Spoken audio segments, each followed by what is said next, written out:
Welcome to the Whitwam Wealth Real Estate Podcast.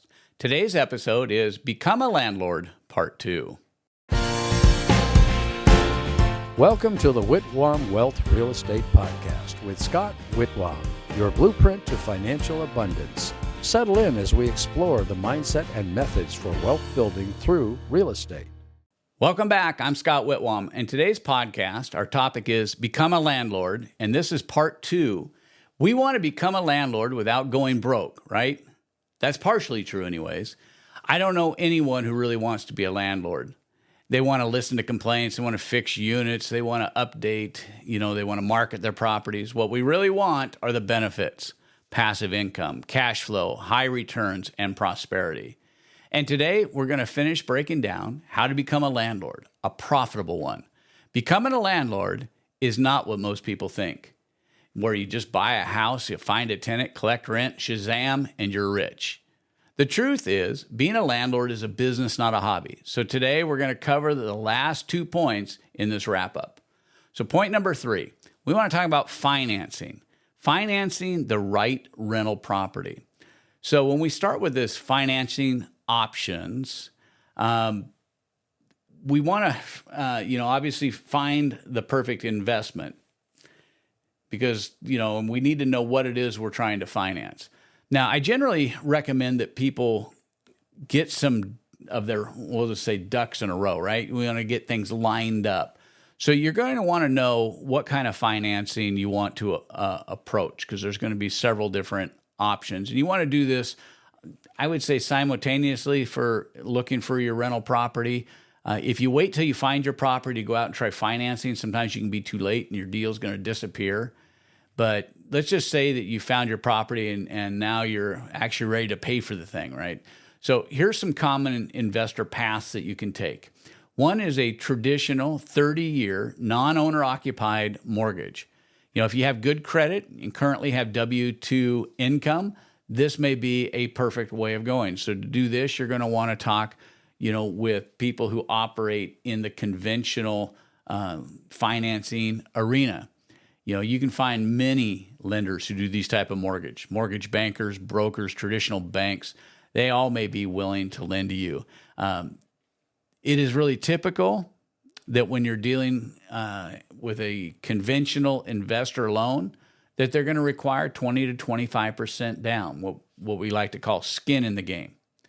For non-owner occupied properties, you're probably not going to be able to find down payment assistance. You're not going to be able to find, 3% down or 0% down on investment properties. They generally want you to have skin in the game, because they know if the market starts to go bad, that the first things that you're going to just let go back to the bank are going to be your investment properties, but you're going to focus on the house that you live in, that you own, your home, right? So that's why on a home, you can find a lot of, zero down, low down, those type of things, because they know you're more invested in that.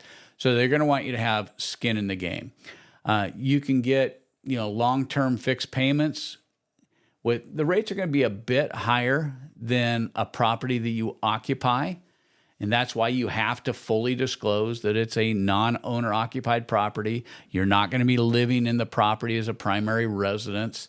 And that's why when you buy a primary residence, you assure them that you're going to live in the property as your primary residence for a certain period of time, because there's less risk. And so that's something that's very important. In fact, when you violate that, if you try to go, I'm going to buy it, I'm just going to tell them I'm going to owner occupy it, but I'm going to turn it into a rental, just realize that's mortgage fraud. And when I had the FBI on my radio program and we interviewed them, I had one of the guys from the mortgage fraud division, and it's something that they actively investigate. And you don't need to get into that. You're better off just to find a property that fits with the non-owner occupied rates if you're going down this road. So that's the conventional way, right? So you find the property, 20 to 25% down, work with a traditional lender, a bank, a mortgage broker, mortgage banker. The other thing you can do is what we call house hacking. Now, house hacking is a term that has come up in recent years, and that's where you purchase a property and then you live in part and rent out the rest. So if you're single and you don't mind roommates, You can start with a single family residence. You can just go out and buy the home on the corner, find a 4, 5, 6 bedroom house, right? You take the master and then you rent out all of the other rooms. And then what you do is you allow the rents that the people are paying from the other rooms pay your mortgage. You become not only your own tenant, but you also become the property manager of the property. You can also look at purchasing a duplex, a triplex, and a fourplex if you want to live in one of the units and rent out the others. Why is this important? Because if you live there, you're likely to be able to obtain better financing terms, because now it is considered owner-occupied. So your financing terms improve. So instead of having to get non-owner occupied financing, you're getting owner occupied financing. What does that mean? It means you may qualify for a lower down payment. Loans like FHA, 3.5% down. There's some conventional loans with 3% down, 5% down, 10% down. And one of my favorite is zero down VA financing. If you've been in the military and you have VA benefits, you may have bought a personal residence, but you may not realize this, that you may still have extra VA benefits available that you can use for, either buying a duplex and then moving into it, leave your current property financed, or you can sell it, take your full VA benefit, buy a fourplex, move into one of the units, and rent out the other 3. And VA says if as long as it's 4 units or less, it can qualify as an owner-occupied residence. And for many, this has been an incredible way of becoming a landlord. Whether you're doing just a regular house hack where you're buying a house and staying in one of the rooms and renting out the rest, or whether you buy, a multi, unit up to a fourplex. And then again, like I said, if you can do VA, get zero down. But there's a lot of conventional loans out there. It's changing in the marketplace all the time. A mortgage banker or mortgage broker can both help you find some of those options, because they have multiple, pipelines, multiple lenders that are wholesaling and can get you some of the greatest opportunities out there from that side, from the house hack side of things. Some have used this over and over to build rental portfolios. So what do you mean over and over again? Well, as long as you personally occupy the property for the minimum length of time that's required by the loan, and generally that's 1 year. So let's just say you buy a fourplex. You live in one of the units for a year. Then you go buy another fourplex and make that now your primary, rent the 4th unit, have all 4 of those units. Now you're moving into a fourplex, you rent the other 3, you're living in 1, and now you've got 7 units rented and you're living in 1. And I know people who have done this over and over. They've done it with duplexes, they've done it with triplexes and fourplexes. They've done this and helped to build their rental portfolio. And if you're in this to scale, then let's say you get 2 or 3 fourplexes, you sell all of those, and then you can take that money and you move it into multifamily, maybe into an apartment complex type atmosphere where now you've got 50 tenants. So, you can use this as a stepping stone to scale up. But all you got to do is live in there for 1 year, the minimum length of time, in order to do that in general. You've got to look at your loan documents, see what the lender's requiring. There are also some other options that we call, portfolio loans, or DSCR loans, which is a debt service cover ratio loan. These loans are based more on the property's cash flow than your personal income. These are really helpful if you're self-employed, or over, your limit for borrowing on conventional loans. A lot of times when you got a lender that just goes, the cash flow covers the mortgage payments, and therefore we're going to lend you the money. And so this DSCR, which has become really popular lately, can be another way of acquiring rental properties, because it's relying on your rates of return.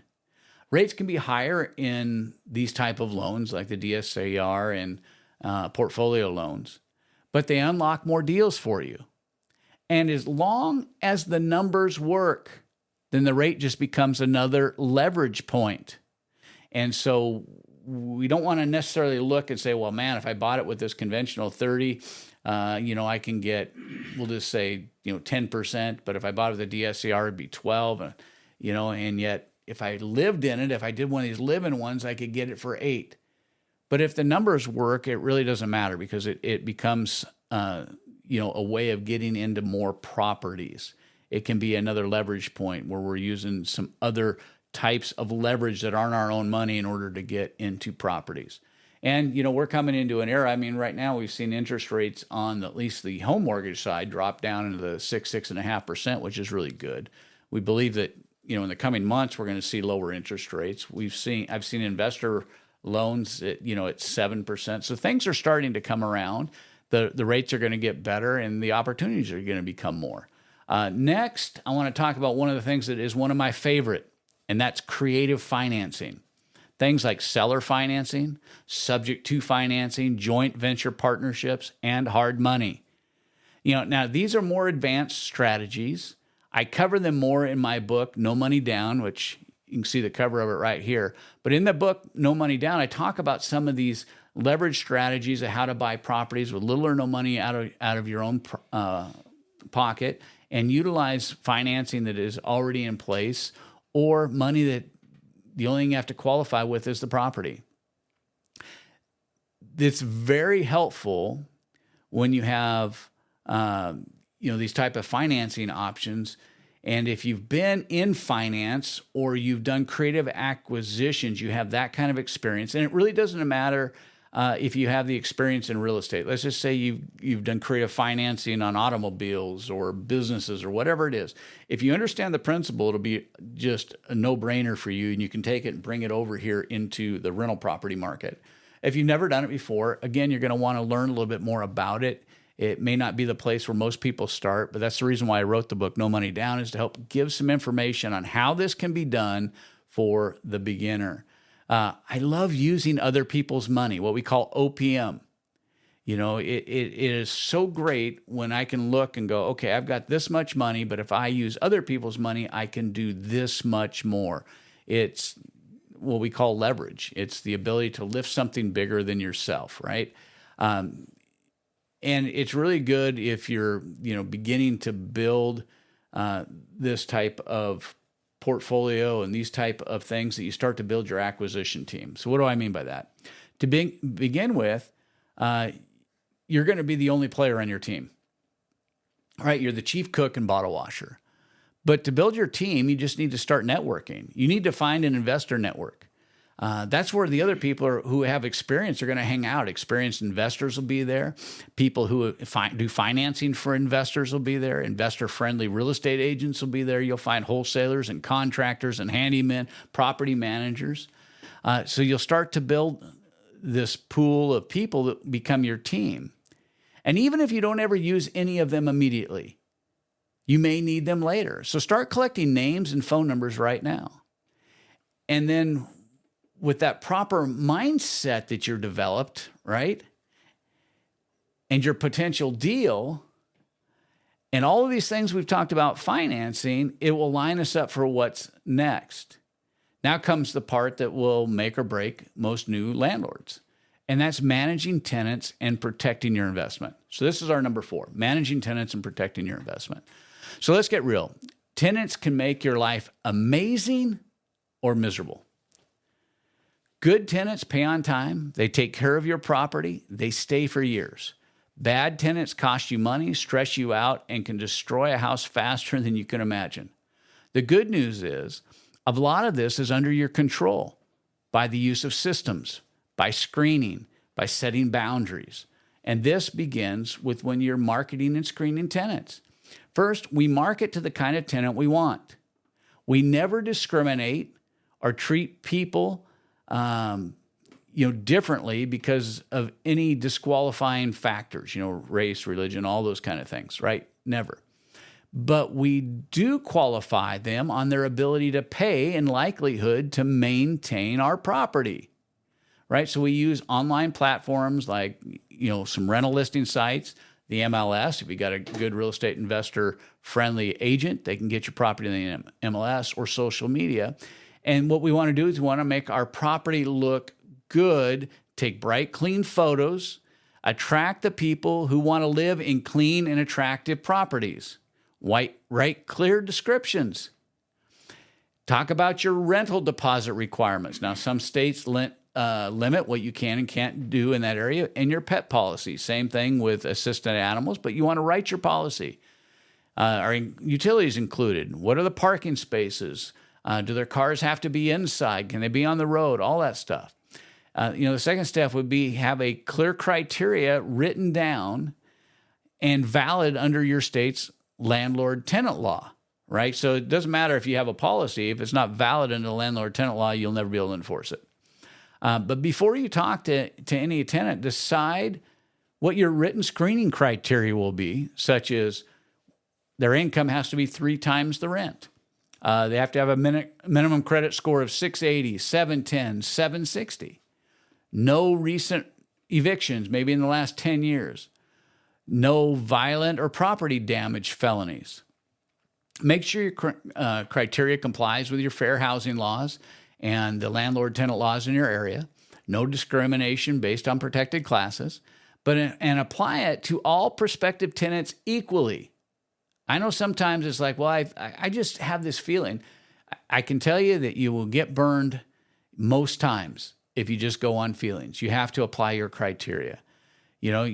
Next you have to have, specific applications, do background checks. Always use a written application process. And it doesn't matter whether it's a digitally written process. You can use, Google Forms to do something, or whether it's a paper application that you send by PDF and they can fill it out. You want to make sure you run a credit and criminal check along with an eviction background check. And then there are reputable services out there that you can hire to do that. I have one landlord that I rent all his properties out for, and he handles all the back end. I'm the MLS guy. I just get his properties in the MLS for him. But he makes people pull a credit report themselves and submit it to him with a date stamp on it. And then he runs a company, I think it's TransUnion, that actually does background and eviction checks for him. So he runs it through all of those type of things. He doesn't pay very much for it. You need to verify income, verify employment, call prior landlords. A lot of people skip this, go, I'm not going to bother the other landlord. I can't get hold of the other landlord. If you can't get hold of the other landlord, force a tenant to tell them to get hold of the landlord and tell them you need to talk to them. You want to find out how they were as a tenant. You're not just looking for someone who seems nice. You're looking for somebody with a history of pain and stain. And then make sure you have a strong lease with strong expectations in it. If you're going to do more than one deal, I recommend hiring a lawyer to draw up a property management agreement for you, a rental contract. If you hire a property management company, the property manager is probably going to have a lawyer-created property management agreement. Most real estate jurisdictions have a lease, but those leases are made to be balanced between landlord and tenant. This is your business. You want to make sure that your tenant's rights are protected, but you want the lease to favor you. But this is a good place to start. Be aware of just downloading a free one off the internet. It may be very risky. It may not have the clauses for your state, your jurisdiction. It may be missing things that you need in order to make the thing actually enforceable. So I do not recommend just downloading one off the internet. And never rent a property on a handshake. Here in the jurisdiction where I'm at in Arizona, on a handshake, I can rent a house up to 12 months, and it is a legally binding contract. The only problem is you have to prove what you agreed to. So that's why it's important to have written documents. Your lease should be spelled out, the rent amounts, the due date, the late fees, who's responsible for the utilities, what's the pet policy, the rules about smoking, guests, parking, noise, and what happens if the rent's late, the responsibilities for the yard care and the maintenance, the pest control. Make sure you do walkthroughs, take pictures, make sure that they're date stamped. Do this with the tenant, go line by line. This is where you set the expectations about the how and the when to report maintenance issues, how to clarify response times. Emphasize that you're running a business. You're not doing favors for people. And then collect rents like it's a business. Set up a system. Just not when you think about it. Have policies. choose one or two payment methods that make it easy for your tenant, right? Have an online portal, do ACH or something similar, and stick to your late fee policy consistently.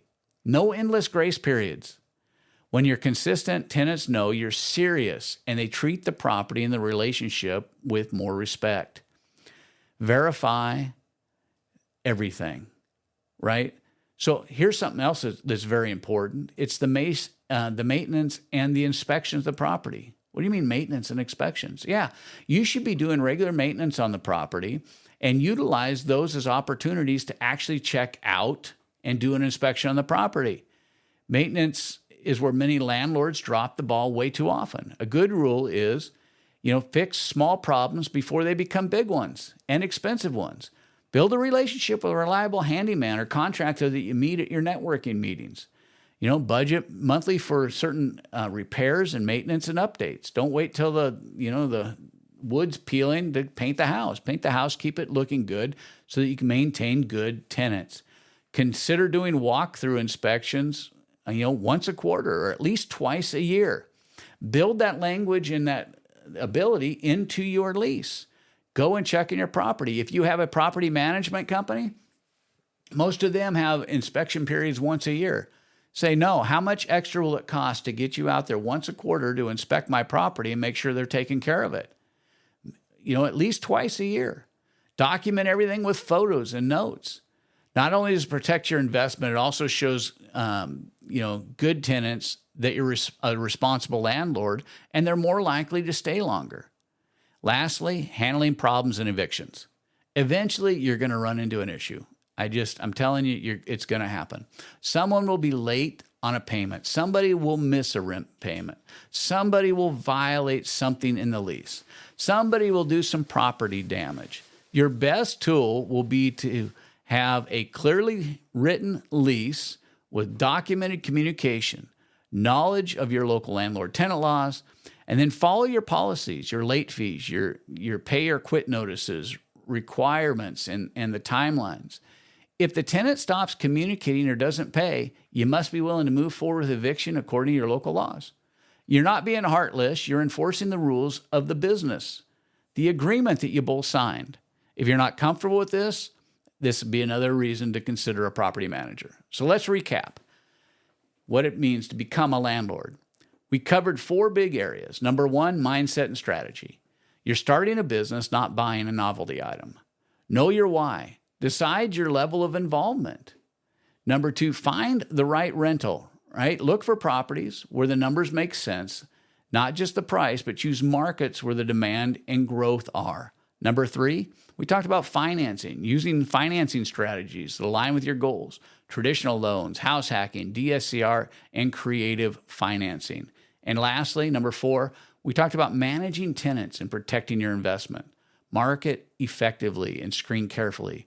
Use strong lease and set clear expectations. Systemize rent collections and maintenance, and if necessary, evictions. Hey, if you enjoyed this episode, share it with somebody who's been talking about buying a rental. And if you have any questions, we want to hear from you. We want to hear your deep dive into the house hacking, the screening of tenants, all of these type of things, because it might turn into one of our future episodes. That's all for this episode of the Whitwam Wealth Real Estate Podcast. I want to thank you for joining me. If you have not done it yet, go check out our previous episodes on related real estate investing topics. I invite you to subscribe today and be part of our growing community. You can always find the Whitwam Wealth Real Estate Podcast on Apple Podcasts, Spotify, iHeart Podcasts, YouTube, or wherever you enjoy listening to podcasts. This is Scott Whitwam. Be sure to join me on our next episode of the Whitwam Wealth Real Estate Podcast, where we're wealth building through real estate.